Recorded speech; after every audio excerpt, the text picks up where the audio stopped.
Good morning friends. এখন bank of Baroda আজকে একটা ভালো নোটিফিকেশন নিয়ে এসেছে তোমাদের সকলের জন্য, যেটাতে করে অনলি মাধ্যমিক পাস যোগ্যতাতে ক্লাস 10 পাস মানে কোয়ালিফিকেশনের বেসিসে তোমরা ব্যাংক এক্সামের জন্য অ্যাপ্লাই করতে পারো। এবং বয়স সীমা হতে হবে 18 থেকে 26 বছর। Bank of Baroda office assistant peon পোস্টের জন্য একটা নোটিফিকেশন রিলিজ করেছে, যেটাতে পে স্কেল যথেষ্ট স্ট্যান্ডার্ড এবং খুবই ভালো। জব সিকিউরিটির পয়েন্ট অফ ভিউ থেকে দেখতে গেলে আজকের বাজারে, কম্পিটিটিভ এক্সামের বাজারে খুবই ভালো একটা অপরচুনিটি।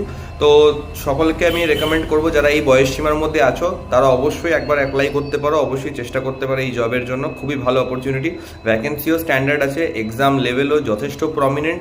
কারণ যেটা দেখলাম আমি, যে টোটাল 100 মার্কসের একটা পেপার হবে, 25 মার্কস করে 4টে সেকশন, জিএ থাকছে, ইংলিশ থাকছে, কোয়ান্টস থাকছে এবং রিজনিং থাকছে। পার সেকশন 20 মিনিট করে টাইম দেওয়া হয়।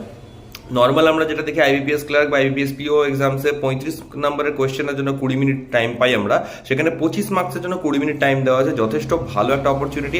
এবং তার সঙ্গে থাকছে ল্যাঙ্গুয়েজ প্রফিসিয়েন্সি টেস্ট। তুমি যে ইউটি বা স্টেটের জন্য অ্যাপ্লাই করছো তার অফিসিয়াল ল্যাঙ্গুয়েজের টেস্ট থাকবে, অর্থাৎ ওয়েস্ট বেঙ্গলের ক্ষেত্রে বেঙ্গলি ল্যাঙ্গুয়েজের টেস্ট থাকবে। আর যদি অ্যাপয়েন্টমেন্ট হয় তো সেক্ষেত্রে তোমার পোস্টিং নিজের স্টেটের মধ্যে যত ব্রাঞ্চেস আছে সেগুলোর মধ্যেই হবে। এবং যথেষ্ট ভালো অপরচুনিটি আমার মতে বলে। তো আমি ডিটেলড ভিডিও এবং নোটিফিকেশনের ডিটেলস সমস্ত কিছু শেয়ার করবো পরবর্তী একটা কোনো ভিডিওতে। তার আগে তোমরা একবার নিজেরা নোটিফিকেশনটা চেক করে নাও, আমাদের টেলিগ্রাম গ্রুপে নোটিফিকেশন অ্যাভেলেবেল আছে।